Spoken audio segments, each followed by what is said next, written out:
కథ పేరు కంచె. రచన పఠనం కోడూరి తిరుమల మాధవి. హైదరాబాద్ రైల్వే స్టేషన్ చాలా రద్దీగా ఉంది. భుజానికి హ్యాండ్ బ్యాగ్ తగిలించుకుని ఒక చేతిలో సూట్ కేసు పట్టుకుని హడావుడిగా ట్రైన్ వైపు అడుగులు వేశాను. నా కంపార్ట్మెంట్ కనబడగానే అమ్మయ్యా అనుకుంటూ ట్రైన్ ఎక్కి సీట్ చూసుకుని సర్దుకుని కూర్చున్నాను. నా పేరు మధుమిత. వైజాగ్లో జరిగే నా ఫ్రెండ్ కూతురు పెళ్ళికి వెళ్తున్నాను. ఎదురు సీట్లో కొత్తగా పెళ్ళి అయిన జంట అనుకుంటా. అమ్మాయి మెడలో పచ్చని పసుపు తాడు మెరిసిపోతోంది. మొహంలో బెరుకు, కళ్ళల్లో బెదురు కనపడుతున్నాయి. ఆ అమ్మాయి తల్లి తండ్రి ఆ అమ్మాయి చేయి పట్టుకుని ధైర్యం చెప్తున్నారు. ఇంతలో ట్రైన్ కదిలింది.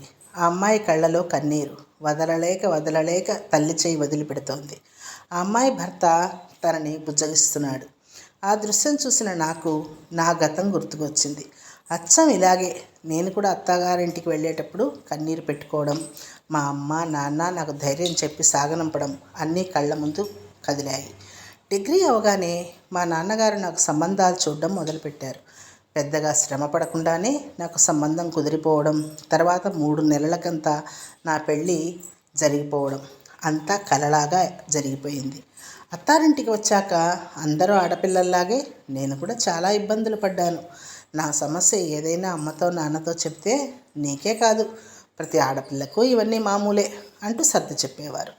అలా నేను అత్తారింటికి అలవాటు పడేలోపు 2 పిల్లలకు తల్లి అయ్యాను. కాలం గడుస్తున్నా నా పరిస్థితిలో మాత్రం ఎటువంటి మార్పు లేదు.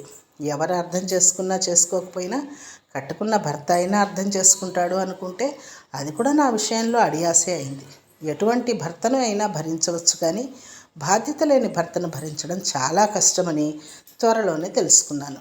భార్యగా ఆయనను మార్చుకోవాలని నా సాయశక్తులా ప్రయత్నించాను. భార్యగా నా పూర్తి సహకారాన్ని అందించాను. ప్రేమతో అర్థమయ్యేలా చెప్పాలని చూశాను. కోప్పడ్డాను, అలిగాను, గొడవ పెట్టుకున్నాను. ఏం చేసినా ఆయనలో మార్పు రాలేదు. సరికదా, ఆయన పరిస్థితి ఇంకా అధ్వాన్నంగా తయారైంది.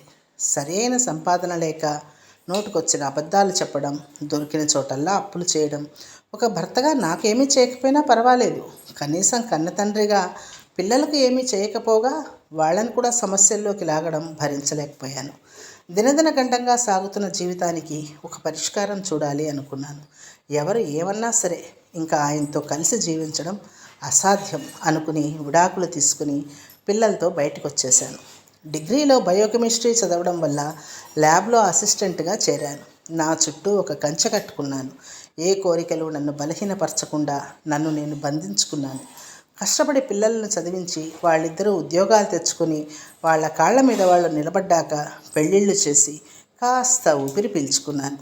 ఇదంతా అయ్యేటప్పటికీ నాకు 50 ఏండ్లు దాటిపోయాయి. వెనుతిరిగి చూసుకుంటే జీవితం చాలా నిస్సారంగా కనిపించింది. సరే, నా అదృష్టం ఇంతేలెమ్మని ముందుకు సాగుతూ ఉంటే అనుకోకుండా ఒక వ్యక్తి నా జీవితంలోకి ప్రవేశించాడు. తాను కూడా ఒంటరేనని, తనకు కూడా ఒక స్నేహం ప్రేమ దొరికితే సంతోషిస్తాను అన్నాడు.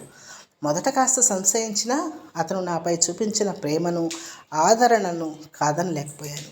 నేను కూడా ఒక మనిషినే కదా, నాకు కూడా కొన్ని ఆశలు బలహీనతలు ఉంటాయిగా.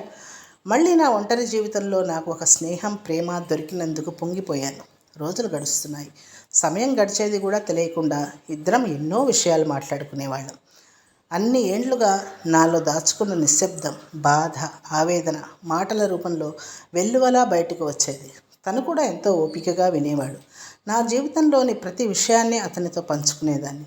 అతను కూడా నాతో అలాగే ఉండేవాడు. కానీ ఎందుకో రాను రాను అతనిలో నేను ఊహించని మార్పు రావడం మొదలైంది.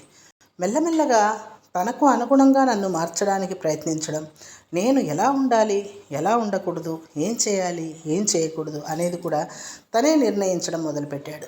మెల్లమెల్లగా నా అస్తిత్వాన్ని కోల్పోతున్నాను అనిపించింది. ఇదేమిటి అని అడిగితే అదంతా నా మంచి కోసమే అన్నట్లు దానికి ప్రేమ బాధ్యత అని పేరు పెట్టడం నాకు చాలా ఆశ్చర్యంగా అనిపించింది. చిన్న చిన్న విషయాలకు అనుమానపడడం, గుచ్చినట్లు మాట్లాడడం, చీటికి మాటికి కారణం చెప్పకుండానే అలగడం, చిరాకు పడడం, అవమానించడం మొదలుపెట్టాడు. మొదట్లో అతని ప్రవర్తన నాకు అర్థం కాక చాలా బాధపడ్డాను. తర్వాత అతనికి అర్థమయ్యేలా చెప్పడానికి ఎంతో ప్రయత్నించాను. ఎంత ప్రయత్నించినా అతని ఆలోచనలను మార్చలేకపోయాను. నాతో ఇంత సన్నిహితంగా ఉంటున్న నువ్వు వేరే వాళ్ళతో మాత్రం ఇలా ఉండవని నమ్మకం ఏమిటి? నిన్ను ఎలా నమ్మాలి అనే అతని ధోరణికి నిలువునా కృంగిపోయాను. నేను ఎంత పెద్ద తప్పు చేశానో అప్పటికి కానీ నాకు అర్థం కాలేదు. జీవితంలో మరోసారి దెబ్బతిన్నాను. ఇంక మీదట నా జీవితంలో ప్రేమ అనే 2 అక్షరాలకు చోటు ఇవ్వకూడదు అని బలంగా నిర్ణయించుకున్నాను. అనవసరమైన ఎండమావుల వెంట పరుగులు పెట్టి ఉన్న కాస్త ప్రశాంతతను పోగొట్టుకోకూడదు అని అనుకున్నాను.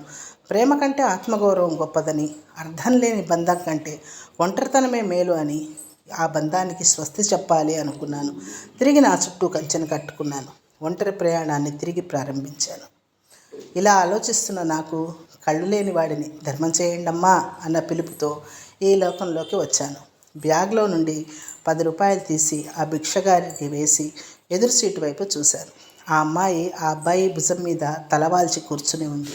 ఆ అబ్బాయి ఆ అమ్మాయి చేతిని తన చేత్తో గట్టిగా పట్టుకుని ఉన్నాడు. ఆ కొత్త జంట లోకాన్ని మర్చిపోయి కబుర్లలో మునిగిపోయి ఉన్నారు. వారిని చూసి ముచ్చటేసింది. జీవితంలో ఏమి ఉన్నా లేకున్నా అర్థం చేసుకునే తోడు దొరికితే అంతకు మించిన అదృష్టం ఇంకొకటి లేదు అనుకుంటూ ఆ నవదంపతులు ఎప్పటికీ ఇలాగే ఒకరికొకరు తోడుగా, నీడగా, అన్యోన్యంగా ఉండాలి అని భగవంతుణ్ణి మనస్ఫూర్తిగా వేడుకున్నాను. ఈ కథ ఇంతటితో సమాప్తం. నా కథ నచ్చినట్లయితే లైక్ చేయండి, షేర్ చేయండి, సబ్స్క్రైబ్ చేయండి. ధన్యవాదాలు.